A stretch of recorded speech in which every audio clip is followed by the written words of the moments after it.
So as if the iPhone SE3 lineup, the whole entire, release of it couldn't be any more confusing, we actually have a new variable kind of thrown in there. And this is something we've seen on and off again. It seems like Apple is going to release it and they're not going to release it. Now, the iPhone SE3 is pretty much almost confirmed. I don't want to say it's confirmed yet, but it's pretty much going to be released that first quarter of 2022, just like we saw with the iPhone SE2 last year. And this makes total sense to me. I think this is completely going to happen. The iPhone SE is easily one of Apple's best lineups and they're selling like crazy, so it doesn't make any sense for Apple not to continue releasing that thing. On the other side, we now have a floating rumor almost, which is a rumor on top of this rumor, which is pretty much the iPhone SE3 Plus. Now, yesterday Ming-Chi Kuo actually mentioned that we expect, this is his quote from Mac Rumors, so shout out to them.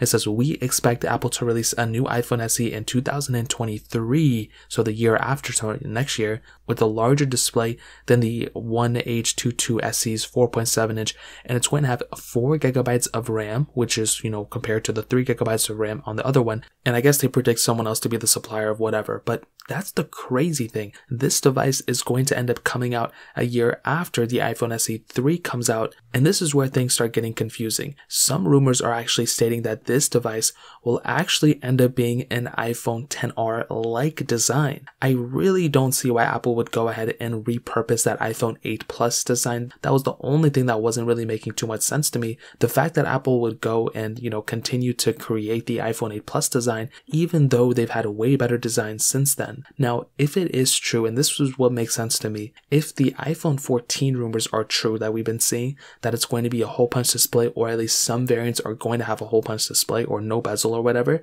that makes total sense to me why Apple would go ahead and repurpose that iPhone XR design for that, I guess, top tier iPhone SE3 Plus, whatever they're going to call it, that specific device, landscape. But it's really awesome that the iPhone XR body is almost kind of the middle ground for this type of device. I love that phone a lot, and I think that body style, which was the same thing with the iPhone 11, is a very good approach to kind of having a cheaper phone but not necessarily being the cheapest device of all time. Now, with the iPhone SE3, I'm still hearing that I'm still seeing the reports that it's still going to be at $399. I am unsure what this device is going to be, the iPhone SE3 Plus or the iPhone XR SE, whatever they're going to call it. I want to say it's going to be like $449, but I definitely do think it's going to be probably $499. I think Apple is going to stop supporting phones that are 2 years old. So right now Apple is selling the iPhone 11. Last year they sold the iPhone XR.